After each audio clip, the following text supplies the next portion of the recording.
President-elect Donald Trump, welcome back to Meet the Press. Thank you very much. Thank you so much for being here.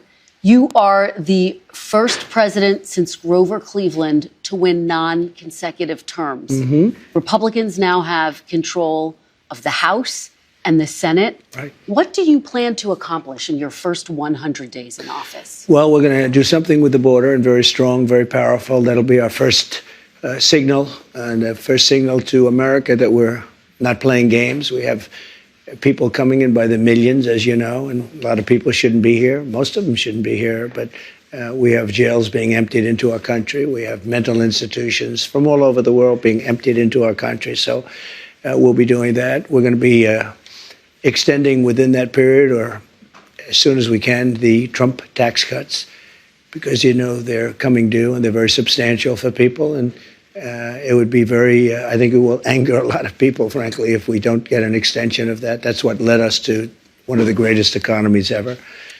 And those two things are going to be very vital, very important. We're going to be focusing on crime in the cities, and we'll work with Democrat governors. Most of them are, as you know, if you look at the 25 worst places, they're just about all Democrat-controlled cities and states. And we're going to be working with Democrat governors and Democrat mayors, and I look forward to doing it. But we have to do something about crime, and mostly in our cities.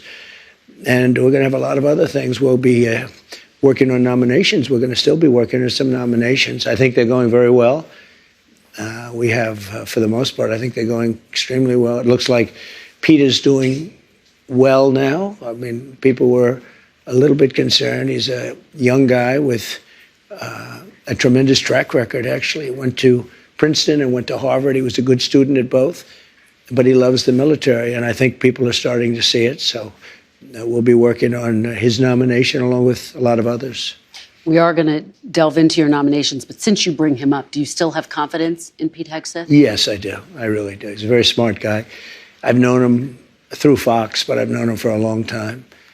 And he's basically a military guy. I mean, every time I talk to him, all he wants to talk about is the military. He's a military guy. I used to kid him about it. I didn't think would be in this position where he may be, hopefully will be Secretary of Defense. But every time I was with him, he was fighting for soldiers, where he said some soldier was unjustly put in prison because they were really doing what they were taught to do, in some cases. So, yeah, I think he's going to do fine. The fact that there are these allegations against him, misconduct, sexual misconduct, heavy drinking, the fact that he said to some senators reportedly he'll stop drinking if he gets this job, does that worry you? No, I think that everybody has something that they can stop. Some people can stop eating. I'm lucky I'm not a drinker, but I could stop eating. And we all want to stop doing something. And if he said that, I mean, it's a nice thing to say. That's a good thing to say. But he's very respected. I can tell you, I know a lot of the people at Fox, they think he's fantastic. And the people that work with him, really, they love him. So I think you're going to have somebody that's really terrific. And again, all he talked about with me, I said, you know, you're not really a television guy, even though he did very well, as you know. You're really a military guy. He said, I'm all about the military. And I told him, so he's making a lot of money at Fox. They're doing very well. And I said, you know, if for some reason you don't get this thing, you're not going to be able to go back. And all that money you're making, you can kiss it goodbye. He said, this is all about America. You know, he didn't say, well, let me think about it. Let me discuss it. That's a very big, risky thing he's doing. When he goes and he says, I'm going to give up, you know, millions of dollars in order to possibly become the Secretary of Defense. A lot of people would say it's a great position. It's probably almost no greater position, but a lot of people would say, I have to think about it. He said, I don't have to think about it. All right, we're going to delve into your cabinet picks a little bit later, but I want to delve into one of your signature promises on the campaign trail, which was to end inflation, to lower prices. You are now proposing tariffs against the United States' three biggest trading partners. Economists of all stripes say that ultimately consumers pay the price of tariffs. I don't believe Can you guarantee American families won't pay more? I can't guarantee anything. I can't guarantee tomorrow. But I can say that if you look at just pre-COVID, we had the greatest economy in the history of our country. And I had a lot of tariffs on a lot of different countries, but in particular China. We took in hundreds of billions of dollars, and we had no inflation. In fact, when I handed it over, they didn't have inflation for a year and a half. They went almost 2 years just based on what I had created. And then they created inflation with energy and with spending too much. So I think I'm a big believer in tariffs. I think tariffs are the most beautiful word. I think they're beautiful. It's going to make us rich. We're subsidizing Canada to the tune of over $100 billion a year. We're subsidizing Mexico for almost $300 billion. We shouldn't be subsidizing. Why are we subsidizing these countries? If we're going to subsidize them, let them become a state. We're subsidizing Mexico, and we're subsidizing Canada, and we're subsidizing many countries all over the world. And all I want to do is I want to have a level, fast, but fair playing field. Sir, your previous tariffs during your first administration cost Americans some $80 billion. And now you have major companies from Walmart, Black & Decker, AutoZone saying that any tariffs are going to force them to drive up prices for their consumers. How do you make sure that these CEOs, that these companies don't, in fact, pass on the cost of tariffs to their consumers? They cost Americans nothing. They made a great economy for us. They also solve another problem. If we were going to have problems having to do with wars and having to do with other things, tariffs, I have stopped wars with tariffs by saying, you guys want to fight, it's great, but both of you are going to pay tariffs to the United States at 100%. And they have many purposes, tariffs, if properly used. I don't say you use them like a madman. I say properly used. But it didn't cost this country anything. It made this country money. And we never really got the chance to go all out because we had to fight COVID in the last part. And we did it very successfully. And when I handed it over to Biden, the stock market was higher than what it was just previous to COVID coming in. It was actually higher. Tariffs are properly used, are a very powerful tool, not only economically, but also for getting other things outside of economics. Well, again, prices did go up on some goods in your first administration, washing machines, tires. Will you punish CEOs? Let me just explain to you. No. You mentioned washing machines. So you look at Whirlpool in Ohio. I got a call from Jim Jordan, one of the greats, congressman from Ohio. And he said, they're going out of business because South Korea and China are dumping washing machines into our country. And I put a 50% tariff on the washing machines coming in from China and South Korea. And Whirlpool and the companies that made washing machines, which are based in Ohio, largely based in Ohio, went through the roof. We saved thousands of jobs, tens of thousands of jobs. They were all going out of business because they were dumping washing machines. And when I put the tariffs on, they became successful businesses. No, it didn't. Not only didn't it cost people, it made our country stronger and more powerful, and it kept jobs. But how do you make sure that consumers don't wind up paying more? Will you punish CEOs who try to pass the cost of tariffs on to their customers? Well, the market's going to take care of it. I mean, actually, the market takes care of it. And if it doesn't, we adjust it somewhat. But in the case of Whirlpool, or let's say companies that made washing machines, they were all being put out of business by the dumping from, in particular, South Korea and China. And when I put the tariffs on, very substantial tariffs, although peanuts compared to what people do to us, what countries do to us, it became a very, very powerful, successful company. Now, let's say I didn't do the tariffs. It would have gone out of business. You would have lost tens of thousands of jobs, and you don't include that in your equation. No, they make a lot of money. I'll go a step further. Tariffs are going to make our country rich. Tariffs are going to help us pay off $35 trillion in debt. Tariffs are going to make our country safe because China, as an example, doesn't want to play games with us if we're going to do tariffs on them. They don't want to play games. And we have a lot of games being played on us right now. Well, I think, and that takes me to my next question. Yeah. Are you actually going to impose these tariffs, or are they a negotiating tactic? Well, I'll give you an example. With Canada, and in particular Mexico, We have millions of people pouring into our country. You agree with that? I spoke with I spoke with Justin Trudeau. In fact, he flew to Mar-a-Lago within about 15 seconds after the call ended. Yeah. He was at Mar-a-Lago. We were having dinner talking about it. I said, you have to close up your borders because they're coming in the northern border, too, a lot. Not like the southern border, but they're coming in the Canadian border a lot. And drugs are pouring in. Almost as importantly, drugs are pouring in. Maybe more importantly, drugs are pouring in at levels never seen before, 10 times what we had. They're just pouring in. We can't have open borders. And I said to the president of Mexico and to Justin Trudeau, if it doesn't stop, I'm going to put tariffs on your country at about 25%. That's a very substantial tariff.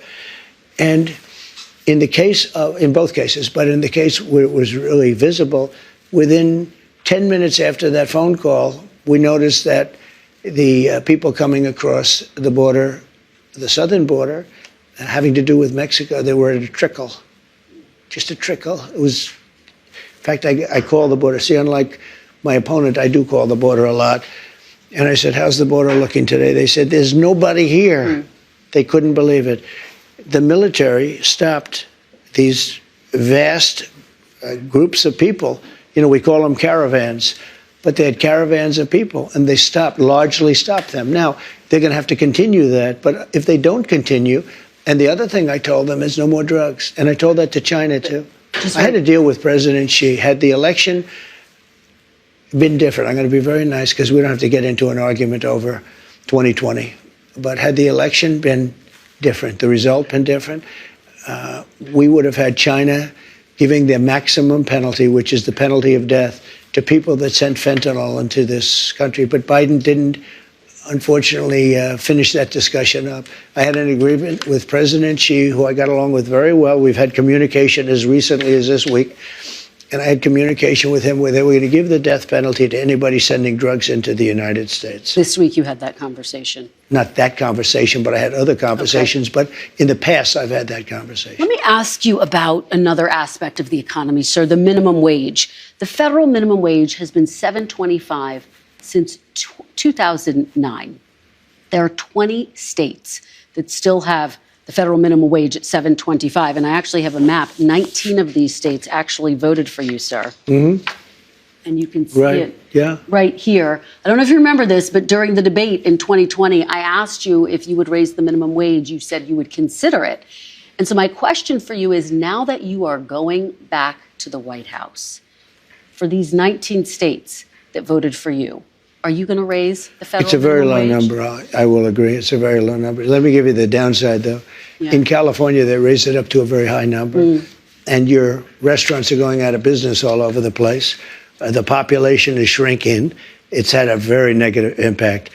But there is a level at which you could do it, absolutely. Yeah. What is that level, do you think? I don't know. I mean, I really don't know. I can say this. You have a lot of businesses that are open and thriving because of the lower minimum wage. If you raise it too much, and you understand this, if California went crazy, they went crazy. And the restaurants are closing all over. Many more people are hurt.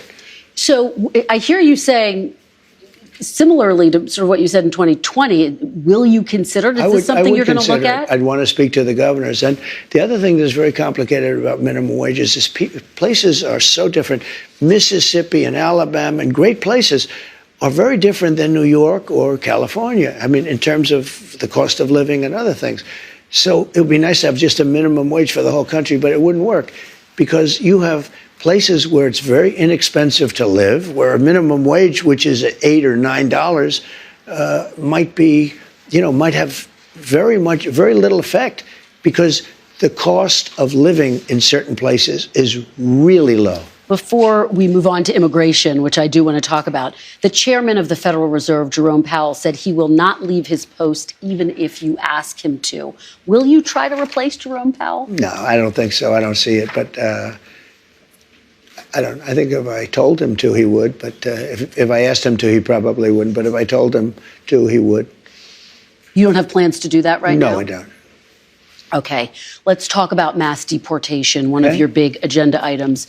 You've talked about prioritizing people who have criminal histories. Correct. But is it your plan to deport everyone who is here illegally over the next 4 years? Well, I think you have to do it. And it's a very tough thing to do. But you have to have, you have rules, regulations, laws. They came in illegally. The people that have been treated very unfairly are the people that have been online for 10 years to come into the country. And we're going to make it very easy for people to come in terms of they have to pass the test. They have to be able to tell you what the Statue of Liberty is. They have to tell you a little bit about our country. They have to love our country. They can't come out of prisons. We don't want people that are in for murder. So we had 11,000 and 13,000 different estimates, 13,099 murderers released into our country over the last 3 years. They're walking down the streets. They're walking next to you and your family, and they're very dangerous. The 13,000 figure, I think, goes back about 40 years. No, it doesn't. No, it's within the 3-year period. It's during the Biden term. No, that was a fiction that they put that out. This was done by the Border Patrol. It's 13,099, and it's during the Biden period of time. And these are murderers, many of whom murdered more than one person. You don't want those people in this country. But you're saying something, sir, that's significant. I just want to make sure I'm clear, which is that you're saying, yes, you're going to focus on the people with criminal histories, but everyone who's here illegally has to go. I'm saying this. We have to get the criminals out of our country. We have to get people that were taken out of mental institutions and put them back into their mental institution, no matter what country it is. Do you know that Venezuela, their prisons are at the lowest point in terms of emptiness that they've ever been? They're taking their people out of those prisons by the thousands, and they're drunk. And just to get back, because I know exactly what you're getting at. Number one, we're doing criminals, and we're going to do them really rapidly. We're getting the worst gang probably with MS-13, and the Venezuelan gangs are the worst in the world. They're vicious, violent people. And you see what they've done in Colorado and other places. They're taking over, literally taking over apartment complexes and doing it with impunity. They don't care. They couldn't. They just are. They're in the real estate business. The local police say that is not the case in Colorado. Oh, it's totally the case. I mean, I have it you on don't tape. Believe the local police. I play it. I used to play it at my rallies every single night. No, they're breaking into doors. They're taking over the building. But sir, you and by the way, the point, police are afraid to do anything. You raised the point that the logistics are complicated. You said sure it yourself. But everything's complicated. Yeah, you need 24 times more ICE detention capacity just to deport 1 million people per year, not to mention more agents, more judges, more planes. Is it realistic to deport everyone who's here illegally? You have no choice. First of all, they're costing us a fortune. But we're starting with the criminals, and we got to do it. And then we're starting with others, and we're going to see how it goes. Who are the others? Others are other people outside of criminals. We have convicted murders. We don't mean people that are even on trial. We have people that have murdered numerous people are on our streets and in our farms, and we have to get them out of our country. What about dreamers, sir? Dreamers who were brought to this country illegally as children. You said once back in 2017, they, quote, shouldn't be very worried about being deported. Should they be worried now? The dreamers are going to come later, and we have to do something about the dreamers because these are people that have been brought here at a very young age, and many of these are middle-aged people now. They don't even speak the language of their country. And yes, we're going to do something about the dreamers. What does that mean? And what are you going to do? I will work with the Democrats on a plan, and if we can come up with a plan, but the Democrats have made it very, very difficult to do anything. Republicans are very open to the dreamers. The dreamers, we're talking many years ago, they were brought into this country, many years ago. Some of them are no longer young people, and in many cases, they become successful. They have great jobs. In some cases, they have small businesses. Some cases, they might have large businesses. And we're going to have to do something with them. And you want them to be able to stay. That's what you're saying? I do. Okay. I want to be able to work something out. And it should have been able to be worked out over the last 3 or 4 years. And it never got worked out. Biden could have done it because he controlled, Congress to a certain extent, right? He could have done something, but they didn't do it. I never understood why, because they always seem to want to do it, but then when it comes down to it, they don't. I think we can work with the Democrats and work something out. Let me ask you about another group of people, the estimated 4 million families in America who have mixed immigration status. So I'm talking about parents who might be here illegally, but the kids are here legally. Your borders are You're talking about separation. Yeah, well, I mean, there are two aspects to this. Your borders are, Tom Homan said, they can be deported together. Correct. Is that the plan? Well, that way you keep well, I don't want to be breaking up families. So the only way you don't break up the family is you keep them together and you have to send them all back. Even kids who are here legally? Well, what you're going to do if they want to stay with the father? Look, we have to have rules and regulations. You can always find something out like, this doesn't work, that doesn't work. I'll tell you what's going to be horrible.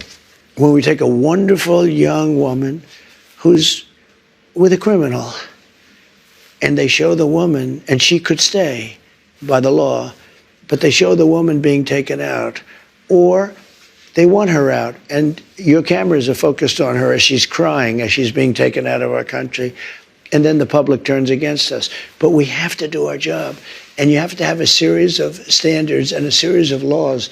And in the end, look, our country is a mess. We have the highest crime rate, and during the debate, a man whose ratings have gone way down, David Muir, said to me, no, crime is, because I had to debate 3 people, not one. Debating 1 was easy. Debating 3 was actually pretty easy, too, if you want to know the truth. But David Muir said, the crime rates have gone down. I said, no, they've gone up. And then the following day, they released the crime rates, and they were way up. Yeah, and the FBI statistics, you're talking about those FBI statistics. Well, no, but he gave the wrong answer. Confusing based on what you're looking at. But a lot of that is migrant crime. Let me ask you about another aspect of this. Kristen, a lot of it's migrant crime. Well, let me ask you about another aspect of this that I think a lot of people are really curious about. I mean, 3% of the people who are here illegally have criminal histories. But in your first administration, you had the zero tolerance policy, where we did see family separations. Yeah. You ended it. The purpose of that, though, to some extent, and you talked about this at the time, was deterrent. You also had it with Obama. You do know that. He didn't have a zero tolerance policy. And you also know he built the jails for children. He didn't have a zero tolerance policy. But in 2014, he built the jails. You know that. I want to ask you about the zero tolerance policy. I mean, he didn't have a systemic, we're going to separate families. Families were separated when parents were a threat to the kids. We don't have to separate a family. This. Excuse me, Kristen. Yeah. We don't have to separate families. Yeah. We'll send the whole family very humanely back to the country where they came. That way the family's not separated. So no more family separations. You're not reviving the zero tolerance policy. Well, it depends on the family. The family may decide to say, I'd rather have dad go, and we'll stay here. And in which case they have that option. But you're not going to revive your zero tolerance policy, which was put in place as a deterrent. Is there any universe where you would bring that back, sir? We need deterrence. Look, ready? When somebody comes here illegally, they're going out. It's very simple. When they come here illegally, they're going out. Now, if they come here illegally, but their family is here legally, then the family has a choice. The person that came in illegally can go out, or they can all go out together. And that was made very clear by Tom Homan. So you're not, at this point in time, planning to revive that zero tolerance policy where kids are Well, if you call separated. that, yeah, I'm doing what I just told you I'm going to do. I don't want to send the family out. I don't want to send anybody out. But I'll tell you, we have to, because otherwise we have no country. If we don't have borders, and if we don't have voting, good voting, fair voting, do you know they're still counting votes in San Diego, California? Listen, they're still counting the votes. This is almost 4 weeks. They're still counting the votes. If we don't have fair elections and honest voting and machines that work quickly, if you had paper ballots, every election will be over by 10 o'clock in the evening. So, let me ask you. You understand what I'm saying? Let me, before we get and you get a much more accurate count. Before we get to all of that, let me ask you about some of your other promises on this topic. You've promised to end birthright citizenship on day one. Is that still your plan? Yeah, absolutely. The 14th Amendment, though, says that, quote, all persons born in the United States are citizens. Can you get around the 14th Amendment with an executive action? We're going to have to get a change. We'll maybe have to go back to the people, but we have to end it. We're the only country that has it. Through an executive action? We're the only country that has it. Do if somebody sets a foot, just a foot, 1 foot, you don't need to, on our land, Congratulations, you are now a citizen of the United States of America. Yes, we're going to end that because it's ridiculous. Through executive action? Well, if we can, through executive action. I was going to do it through executive action, but then we had to fix COVID first, to be honest with you. We have to end it. It's ridiculous. Do you know we're the only country in the world that has it? Do you know that? There's not one other country. What about the legal challenge, inevitable legal challenges that'll come? Do you know we have thousands of judges?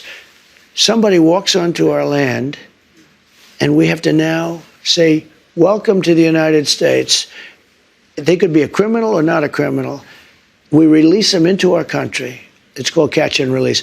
We release them into our country. Wait, just 1 second. And now they get them lawyers.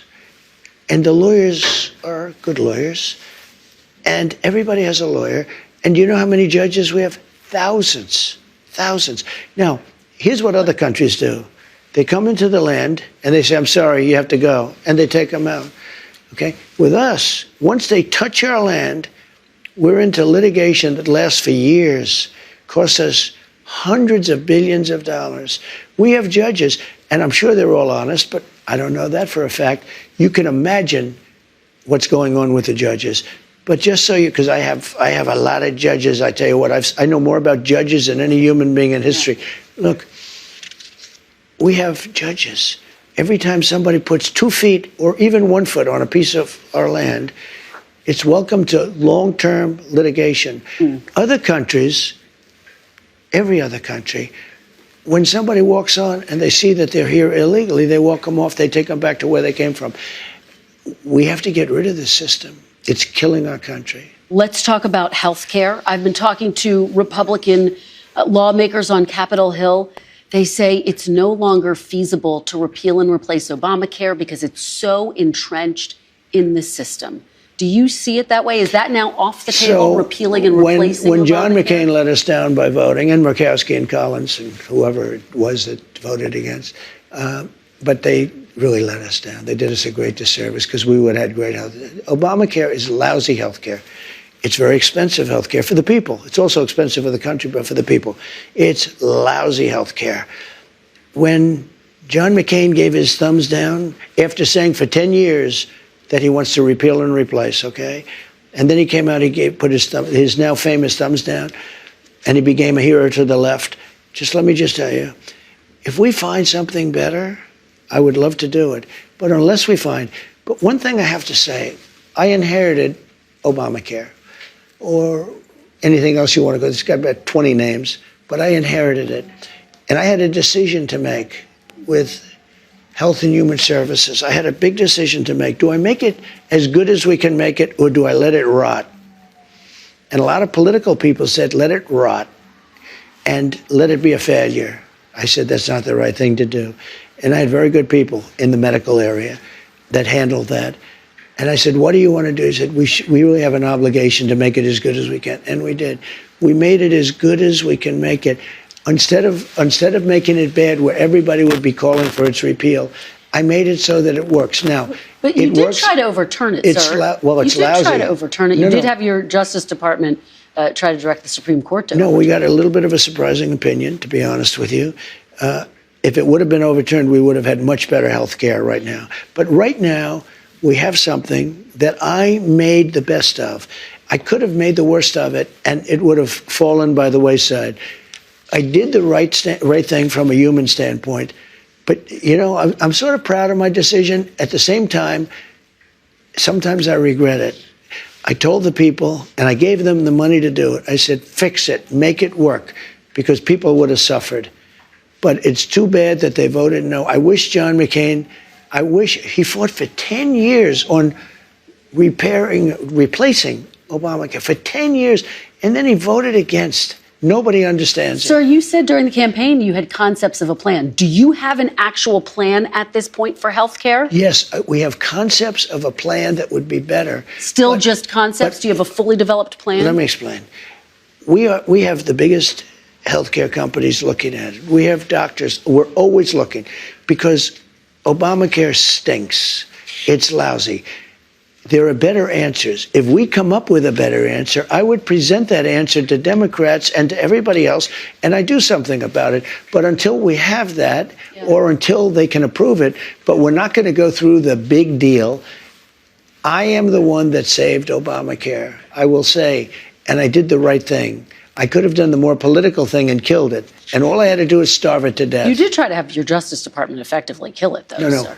Kill it from a legal standpoint, but from a physical standpoint, I made it work. In your concepts of a plan, sir, will people with pre-existing conditions still have coverage, and can you guarantee their prices will not go up? The answer is yes, they'll have coverage. You have to have it. And what about their prices? Because you know what? What about their prices, sir? I want the prices to go down. I want to have better health care for less money. And there are ways of doing it, I believe. And I have the smartest people in that world. You know, that's a separate world unto itself. I have the smartest people in that world looking at it and trying. And if they come up with something, I will present it. Now, maybe you won't be able to sell it. But if we get better health care for less money, I believe it's very saleable. Just very quickly, when will we see your fully developed plan? When are you going to show the public? I don't know that you'll see it at all. I can only say that we have some of the best healthcare people. I've always tinkered with it. I think it's a little hard to explain. Obamacare, when I took it over, was a disaster. And I made it workable. It has insured 20 million people. Yeah, because of me. Because of me. If you look at what I did, I was the one. I made it good. You tried to repeal and replace it. You tried to kill it, because if I repealed it and replaced it, we would have had a better system because we wouldn't have had health care. And the Democrats would have been forced to do something. If we wouldn't have had it, the Democrats would have been forced to do something that they wouldn't do if we have it. Let me ask you about another aspect of healthcare. You talked about this on the campaign trail, right. IVF.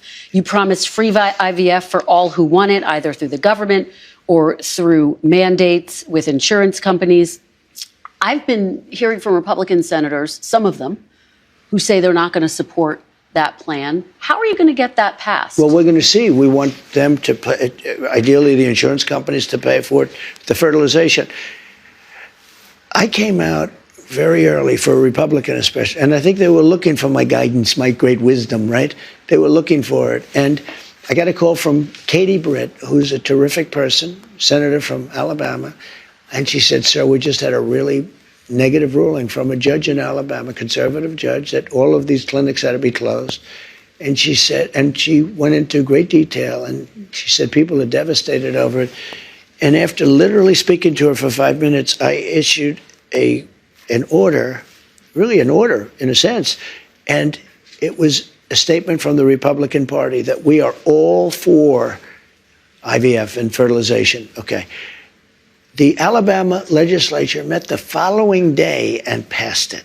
It was a beautiful thing to see. And I consider myself to be the father of IVF in a certain way. And the Republicans were very strong on the issue. But, sir, I want to understand where it falls in your list of priorities. I mean, is this something we can expect to see you try to move on in the first 100 days? We're going to be talking about it, and we're going to be seeing. We have a lot of other things. I have tax cuts. You know, we'll be submitting in either the first or second package to Congress the extension of the tax cuts. So that might very well be in there, or it'll come sometime after that. Let's talk about abortion, sir. You have taken responsibility for overturning Roe v. Wade. You've said that abortion is now a state issue. There are steps that you could take, though, as president, to restrict abortion through executive action without Congress. More than half of abortions in this country are medication abortions. Will you restrict the availability of abortion pills when you're in office? I'll probably stay with exactly what I've been saying for the last 2 years, and the answer is no. You commit to that? Well, I commit. I mean, do things change? I think they change. I hate to go on shows like Joe Biden. I'm not going to give my son a pardon. I will not, under any circumstances, give him a pardon. I watched this, and I always knew he was going to give him a pardon, and so I don't like putting myself in a position like that. So things do change, but I don't think it's going to change at all. Okay. Let's talk about some of your picks to fill out your administration. You named Kash Patel to be the next FBI director. Yeah. He has a list in his book of 60 people that he calls members of the so-called deep state. It includes Democrats like Joe Biden and Hillary Clinton. It includes former members of your cabinet, from Bill Barr to Christopher Wray. You campaigned on destroying the deep state. Do you want Kash Patel to launch investigations into people on that list? No, I mean, he's going to do what he thinks is right. Do you think that's right? Do you think that's right, sir? If they think that somebody was dishonest or crooked or a corrupt politician, I think he probably has an obligation to do it. But are you going to direct him to do it? No, not at all. Not at all. We have two great people there. We have him and we have Pam. And Pam Bondi has been like a rocket ship. She's very popular and very good and very fair. And Kash Patel is very fair. I'll tell you, I thought Kash may be difficult because he's, a strong conservative voice. And I don't know of anybody that's not singing his praises. The other day I was watching, and Trey Gowdy, who's a moderate person and very smart and very respected in the party, he's Kash's biggest fan. He said, this is the most misunderstood man in politics. He's great. I guess they worked together on the Russia hoax or something. And Trey Gowdy became a fan. Trey Gowdy. Everybody respects him. And, just like him, others also. I don't know of one negative vote. I don't think he's going to have any negative votes. Is it your expectation, though, that Kash Patel will pursue investigations against your political enemies? No, I don't think so. Do you want to see that happen? If they were crooked, if they did something wrong, if they have broken the law, probably. They went after me, They went after me and I did nothing wrong. Well, let me ask you this. You said President Biden, quote, that you're going to appoint a real special prosecutor to go after Joe Biden. You said that during the campaign. Where? You said that on Truth Social, June 12th, 2023. I will appoint a real special prosecutor to go after the most corrupt president in the history of the United States, Joe Biden, and the entire Biden crime family. Are you going to do that? Are you going to go after Joe Biden? I'm really looking to make our country successful. I'm not looking to go back into the past. I'm looking to make our country successful. Retribution will be through success. If we can make this country successful, that would be that would be such a great achievement. Bring it back. We have a country now that's overridden with crime, that has millions of people that shouldn't be here, that should be in prisons in other countries, that should be in mental institutions. We have drug lords being dropped into our country and told never go back to their country. I'm looking to make our country great. I'm looking to bring prices down because, I won on two things, the border, and more than immigration. They like to say immigration. I break it down more to the border, but I won on the border and I won on groceries. It's a very simple word, groceries. Like almost, who uses the word? I started using the word, the groceries. When you buy apples, when you buy bacon, when you buy eggs, they would double and triple the price over a short period of time. And I won an election based on that. We're going to bring those prices way down. I want to pause here because what you're saying is significant. Because you wrote on Truth Social in 2023 that you're going to appoint a real special prosecutor to go after Joe Biden. Now you're saying you're not going to do that. I will say this. No, I'm not doing that unless I find something that I think is reasonable. But that's not going to be my decision. That's going to be Pam Bondi's decision and, to a different extent, Kash Patel. Assuming they're both there, and I think they're both going to get approved. But while you ask me that, what they've done to me with weaponization is a disgrace. We'll get to some of that. No, wait. You can't do one without the other. In the history of our country, nothing like this has ever happened. And I've won these cases. I've won every one, and the rest are in the process of being won.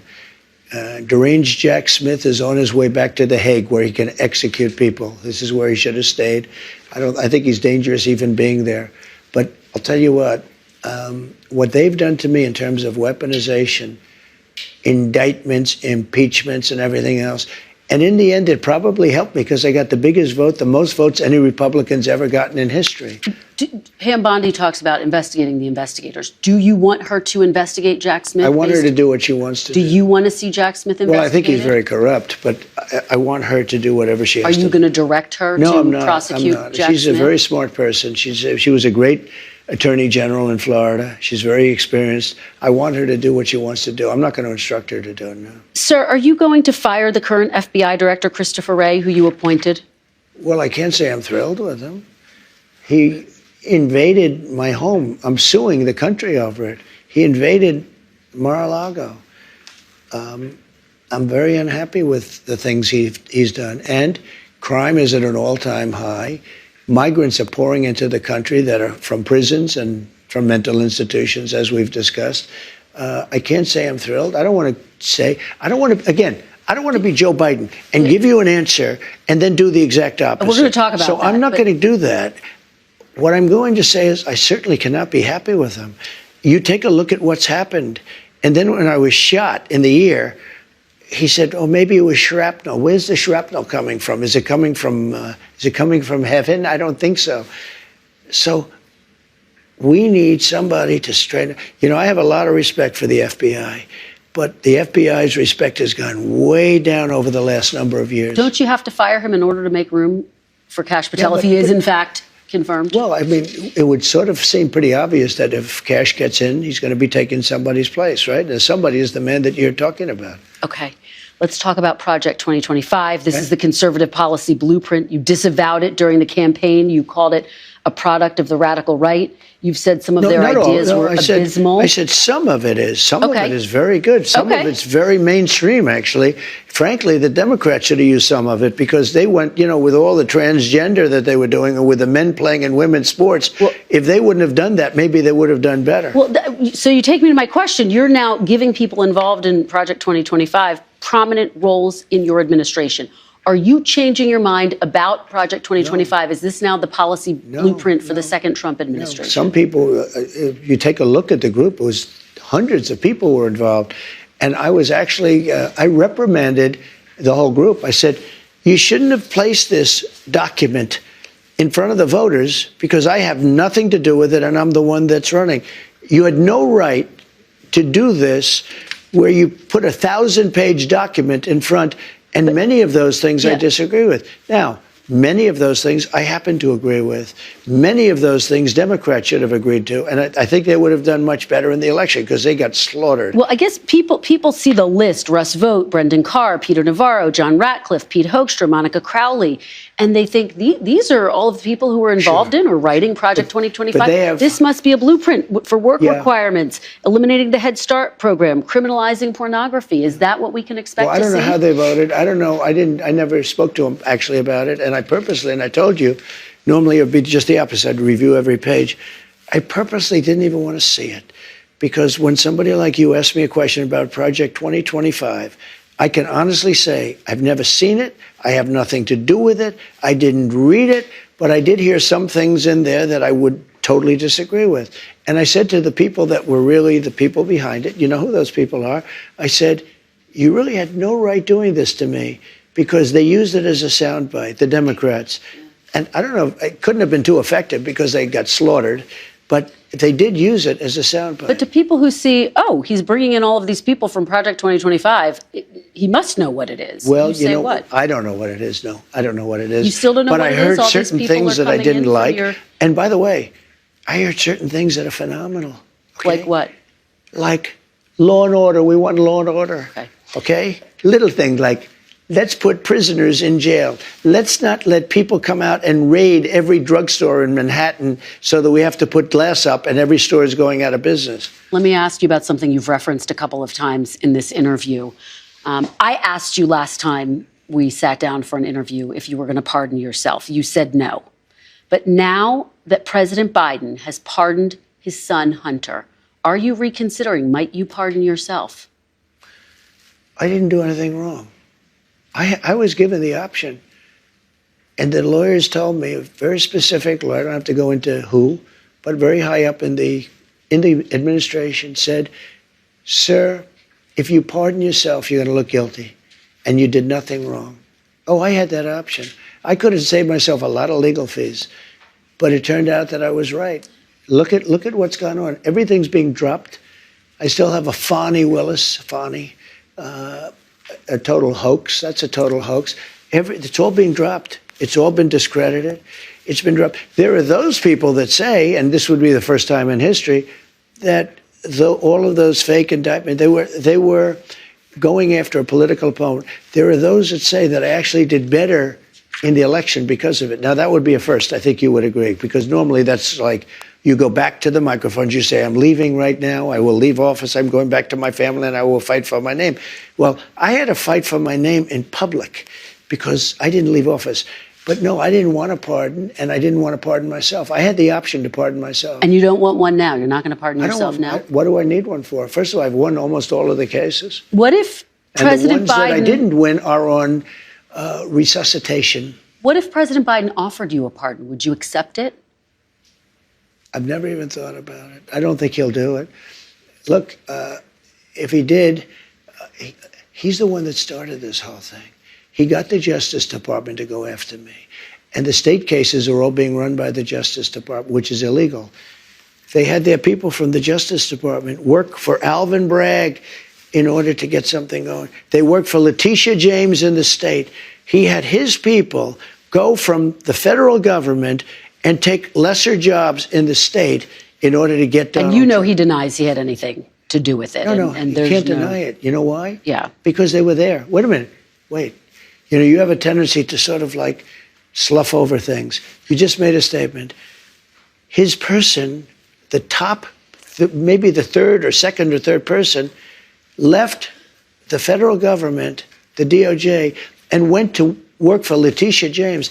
And then, after they got that one started, went to work for the DA.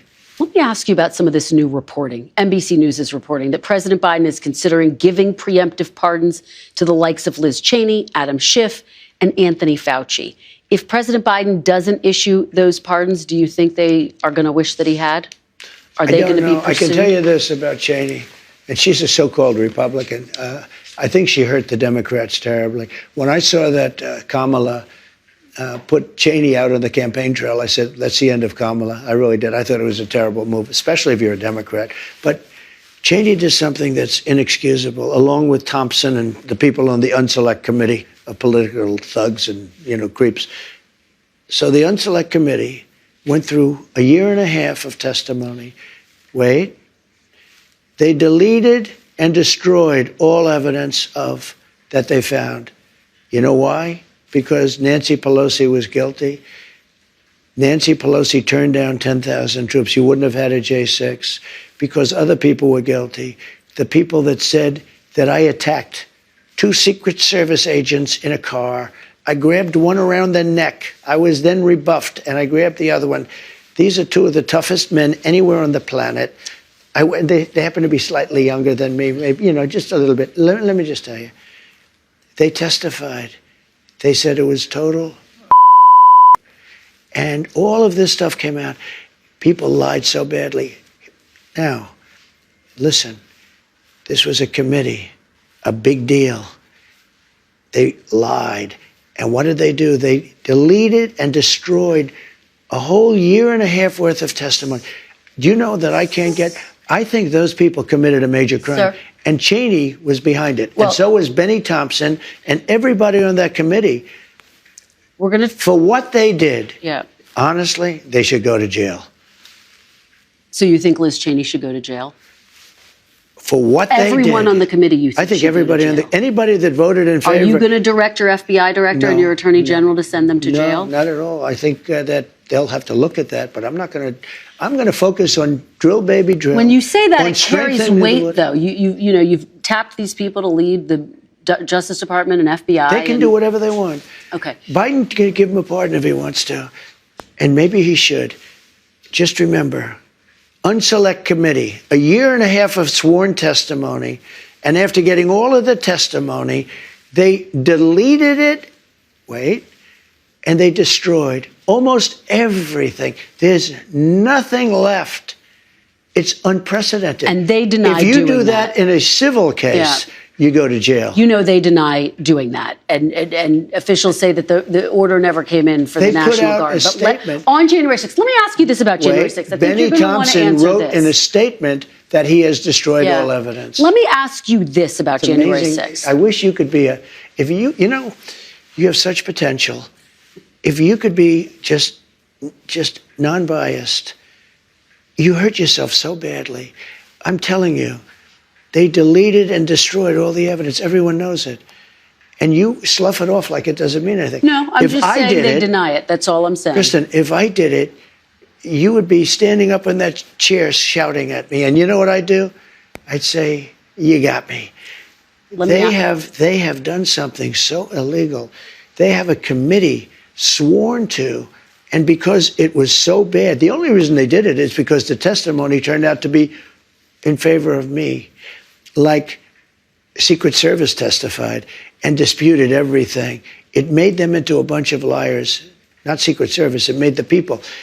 They got rid of it because it made Nancy Pelosi, the mayor of D.C., so many people look like criminals. And I will tell you, it's illegal for them to delete and to destroy that evidence. Let me ask you about January 6th in a different capacity, okay? I think you're going to want to answer this question. You promised to pardon those who attacked the Capitol on January 6th. Are you still vowing to follow through with that promise? We're looking at it right now, most likely, yeah. Well, those people have suffered long and hard, and there may be some exceptions to it. I have to look. But, if somebody was radical, crazy, there might be some people from Antifa there. I don't know, because those people seem to be in good shape. Whatever happened to Scaffold Man? You know who Scaffold Man was? He stood on a scaffold telling everybody to go and nothing happened to him.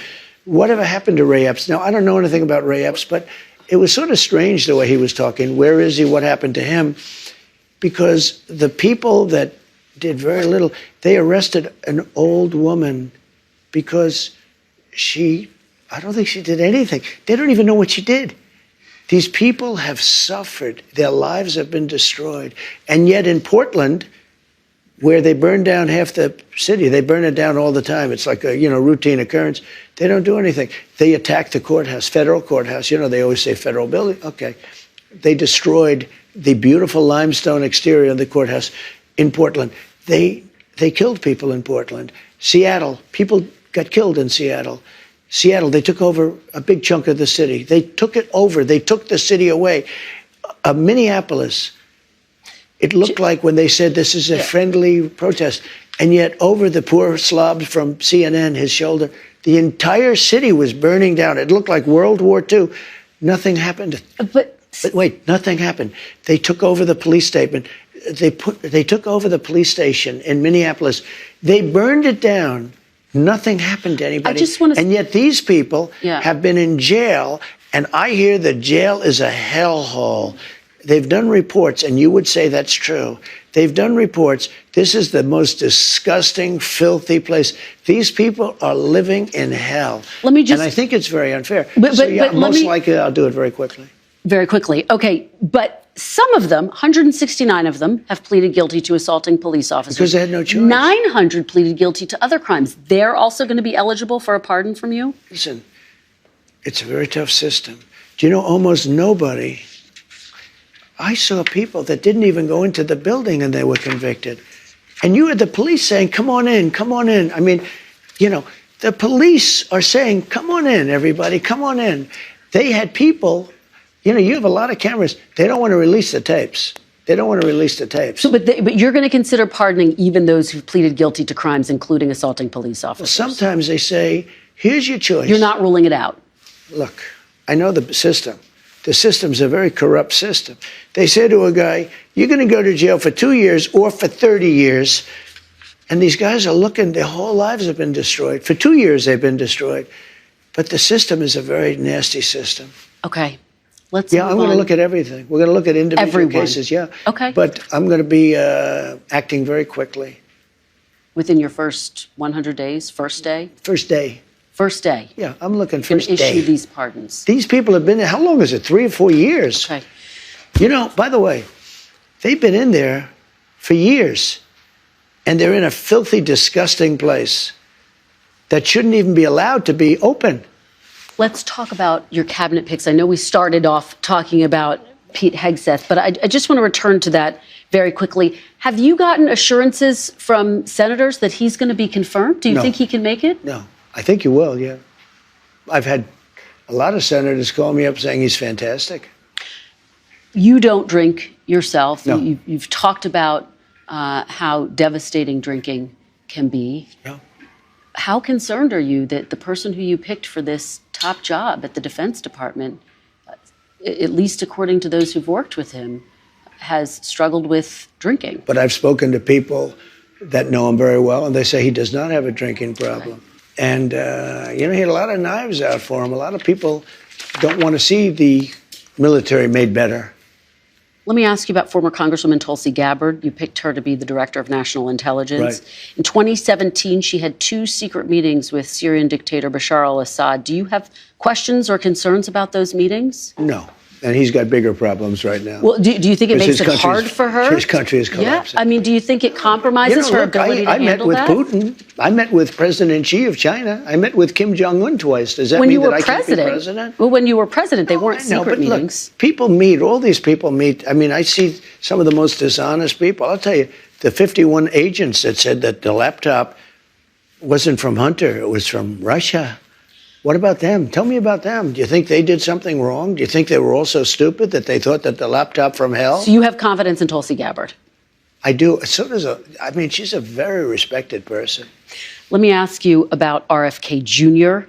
He has obviously talked about his skepticism of vaccines. He's expressed opposition to childhood vaccines. Do you want to see childhood vaccines eliminated? If they're dangerous for the children. Look. So possibly? When you look at some of the problems, when you look at what's going on with disease and sickness in our country, something's wrong. Are you talking about autism? Well, if you take a look at autism, you go back 25 years, autism was almost non-existent. It was, 1 out of 100,000. And now it's close to 1 out of 100. Well, I mean, what's happening? If they can find it. Now, I did something the other night that was a little unusual.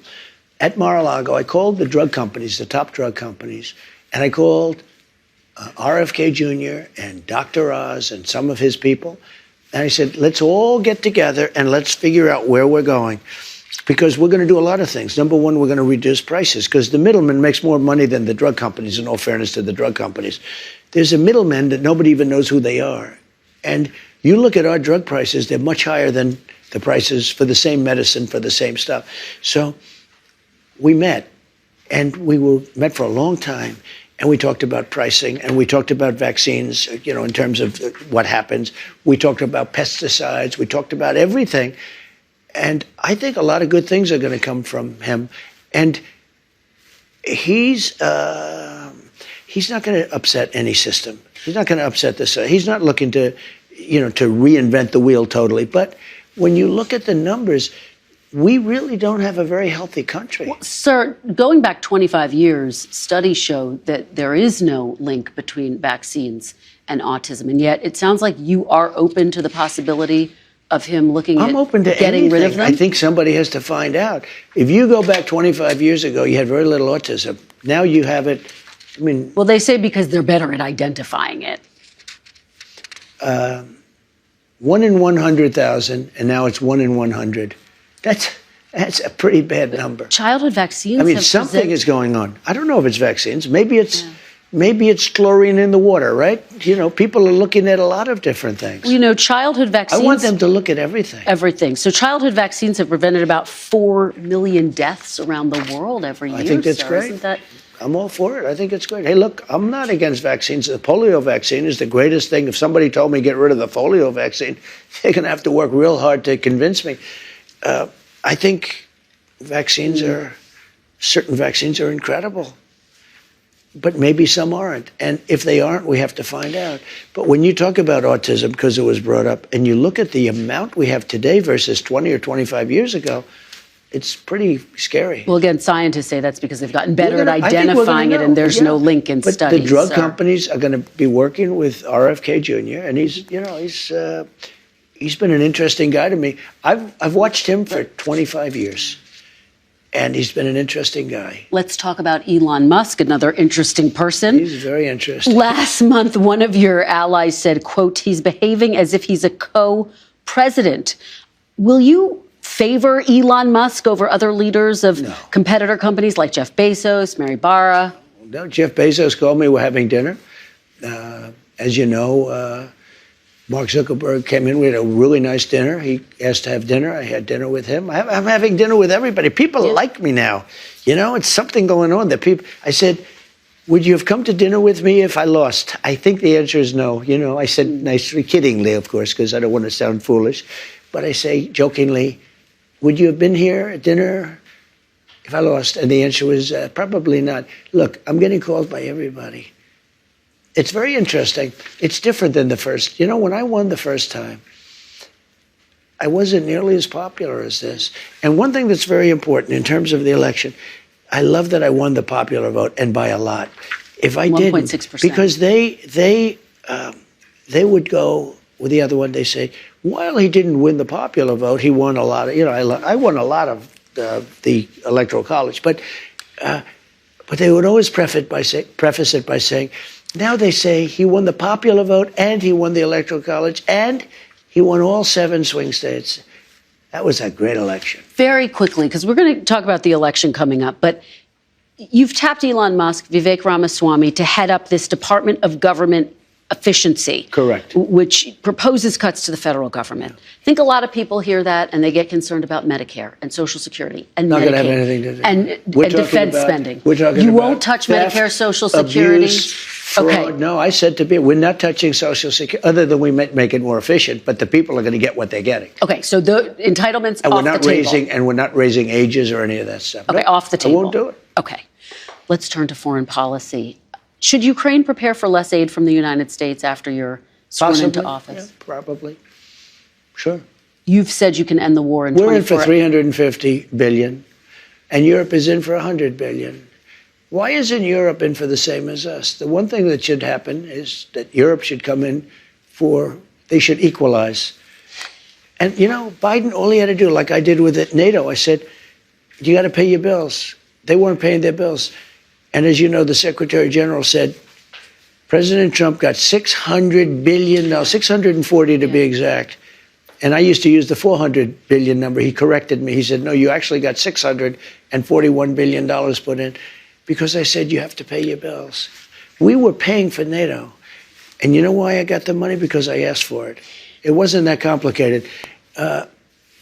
Europe is in for a fraction. And war with Russia is more important for Europe than it is for us. It's important for everybody, but it's more important for Europe than it is for us. And you've said we have a little thing called an ocean in between us. You said you can end the war in 24 hours. You've even said you want to try to end it before you're sworn into office. You're actively trying to? I am. Have you talked to President Putin? No, I have not. You haven't talked to President Putin no, I have since not. you've been elected? No. Well, I don't want to say that, but I haven't spoken to him recently. So you've spoken to President Putin since you've been elected? I don't want to say that. I don't want to say anything about that because I don't want to do anything that could impede the negotiation. But you I want to stop talked it. about let me tell you what I have talked about. Let me tell you. There are people being killed in that war at levels that nobody's ever seen before. You have to go back to the Second World War, and even that, if you take a look at, and you know what it is? It's the soldiers largely. The cities have been emptied out and demolished. The country has been demolished. If I won that election, which you know how I feel about it, I won't get into it because we don't need to start that argument. I think it's an easy argument. It was really proven even more conclusively by the win that I had on this one. But you did get a court, sir. Well, that's your opinion, but I disagree with it. Had I kept control, number one, Israel wouldn't have happened. Number two, Ukraine would have never happened. It would have never happened, Ukraine, Russia. But the number of people that are being killed, soldiers, young, beautiful soldiers, hundreds of thousands of people are being killed. And, you know, it's very interesting. It's level. Totally level, the battlefields, totally level. You know what's happening? Yeah. The only thing that stops a bullet, you know what it is a body, a human body. And the people that are being killed, hundreds of thousands on both sides. Russia's lost probably 500,000. Ukraine's lost higher than they say, probably 400,000. You're talking about hundreds of thousands of bodies laying all over fields. It's the stupidest thing I've ever seen, and it should have never been allowed to happen. Biden should have been able to stop it. Sir, will the United States stay in NATO while you're in office? In where? NATO. Do you commit that the United States will remain a member of NATO while you're in office? Again, they have to pay their bills. If they pay their bills, absolutely. But not if they don't pay their bills. But NATO's taken advantage of us because look, two things. Number one, they take advantage of us on trade, meaning the European nations, okay, like terrible. They don't take our cars. They don't take our food product. They don't take anything. It's a disgrace. And on top of that, we defend them. So it's a double whammy. So let me just tell you, I was able to get hundreds of billions of dollars put into NATO just by a tough attitude. I said to the countries, I'm not going to protect you unless you pay. And they started paying. And that amounted to more than $600 billion. That's a big thing. Otherwise, they wouldn't even be fighting. They wouldn't have any money to fight. If they're paying their bills, and if I think they're treating us fairly, the answer is absolutely, I'd stay with NATO. But if not, you would consider the possibility of absolutely, getting it. Yeah, absolutely. Okay. Let's turn to the Middle East now, sir. There are still American hostages being held in Gaza. Yeah. You said this week that if the hostages aren't released before Inauguration Day, quote, there will be all hell to pay. Correct. What exactly did you mean? And do you still think that the hostages are alive? I'm not a big believer in the fact that there are too many of them living, sadly, because I've seen the way they've been treated. I talk about the young girl that was pulled by her hair violently and thrown into the back of a car like she was a sack of potatoes. And I said, that's hatred. And then I said, how did that young girl do? Beautiful young girl just dragged by her hair. You remember, blood pouring all over her body. You can imagine the parents thrown into the back of a car by some horrible guy. And I said, how is she? She's dead. She died, sir. I don't think you have as many. I mean, I hate to say it. I think you have far fewer hostages than people think. Really? That's what I think. It's only my opinion, but okay. I've been right on just about everything. Are you going to pressure Prime Minister Netanyahu, with whom you have a very good relationship, to end the war in Gaza? Yeah, sure. And have you already started that process? I want him to end it, but you got to have a victory. People forget about October 7th. That was as violent. And you know what's happening? I noticed that a lot of people are saying, oh, it never really happened. That's like the Holocaust. You have Holocaust deniers. Now you have October 7th deniers, and it just happened. No, October 7th happened. And I've seen the pictures. What happened is horrible. If China invades Taiwan on your watch, are you committed to defending Taiwan? I never say. Still won't say?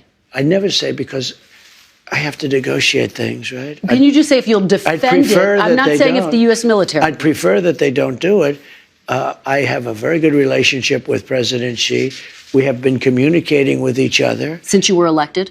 Yes. And you sent that message? Since like 3 days ago.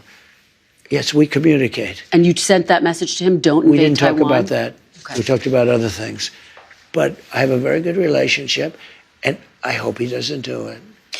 This week, a federal court upheld a law that could result in TikTok being banned. You said you're going to rescue TikTok when you get into office.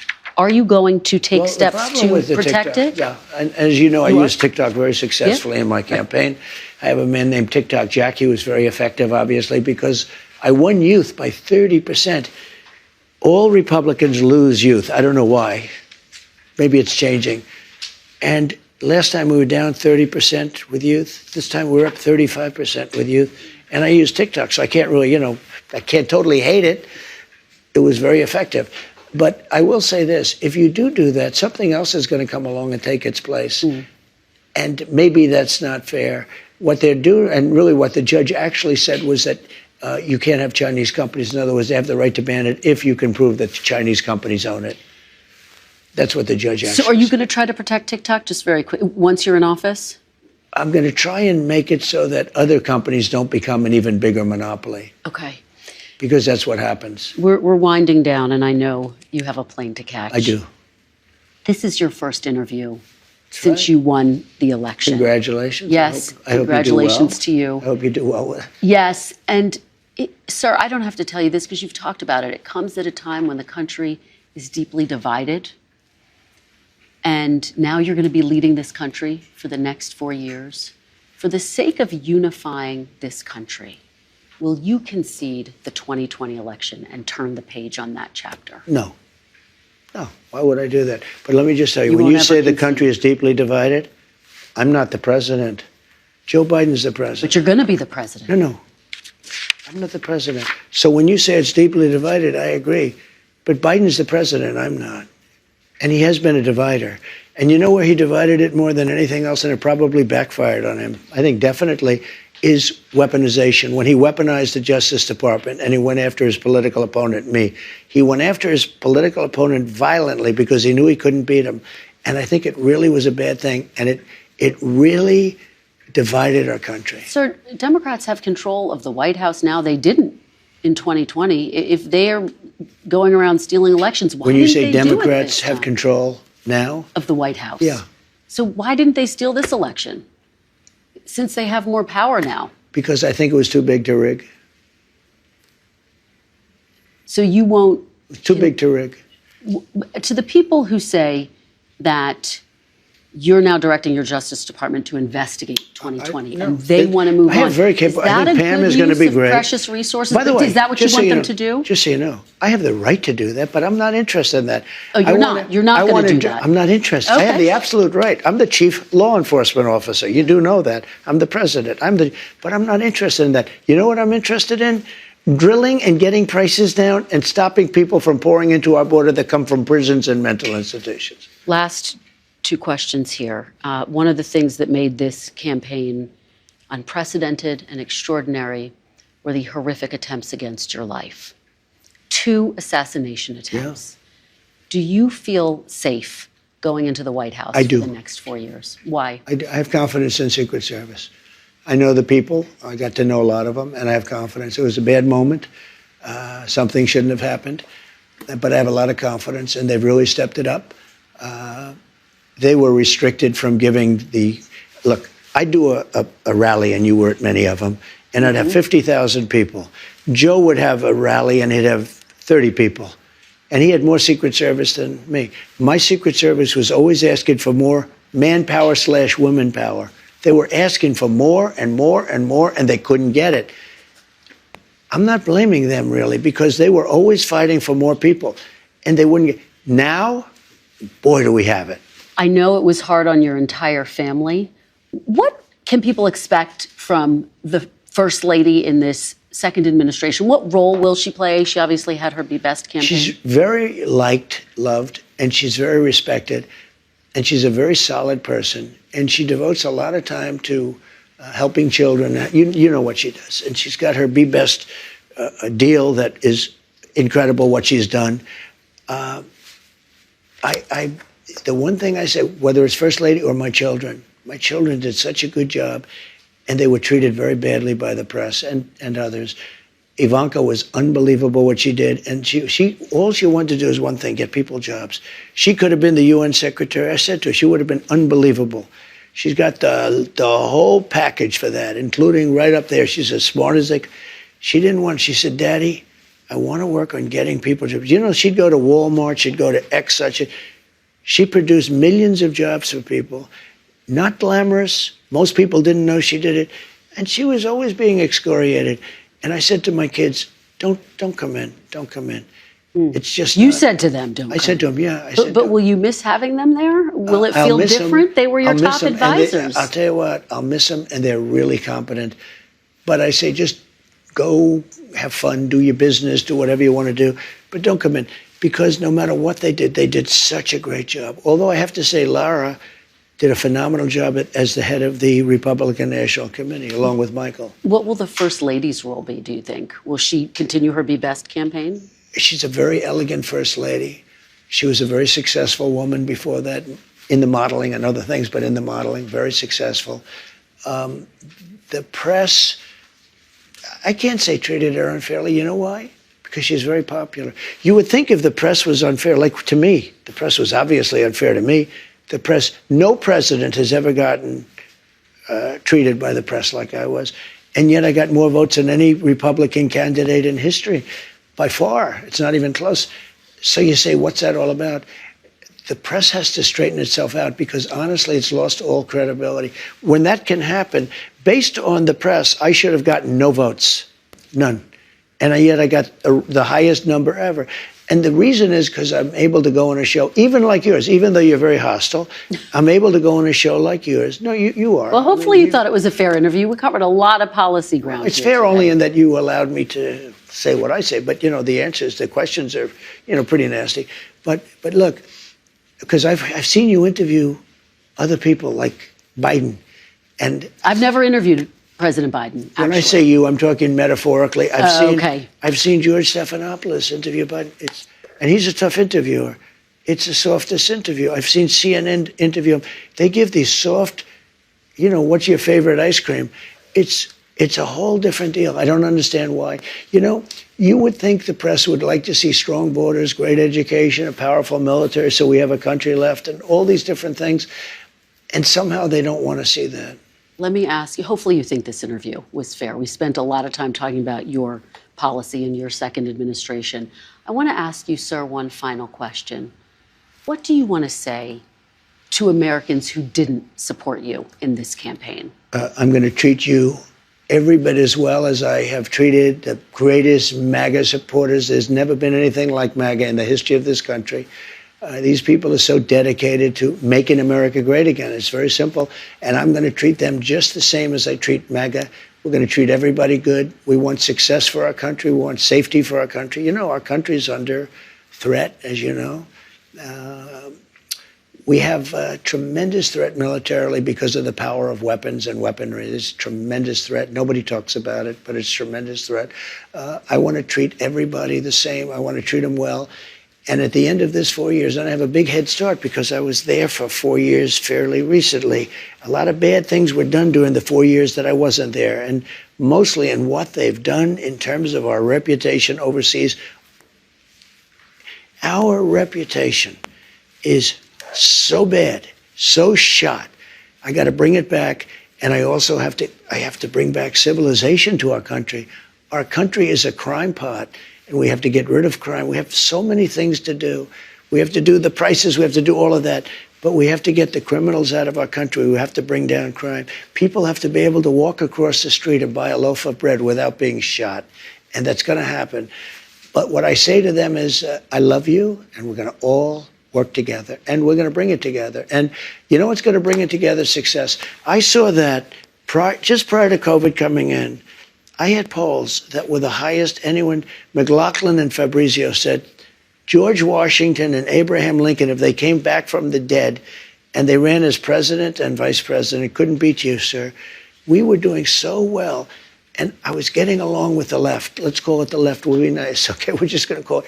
But I was getting along with people that you would consider liberal or progressive, as they like to say, at levels that I never thought was possible. And you know what it was? Success. Success was bringing the country together, and that's what I want to do. We'll leave it there unless you'd like to say anything more. Thank you very much. Thank you very much for the honor of this honor. First interview. Thank you. Thank you. Thanks for watching. Stay updated about breaking news and top stories.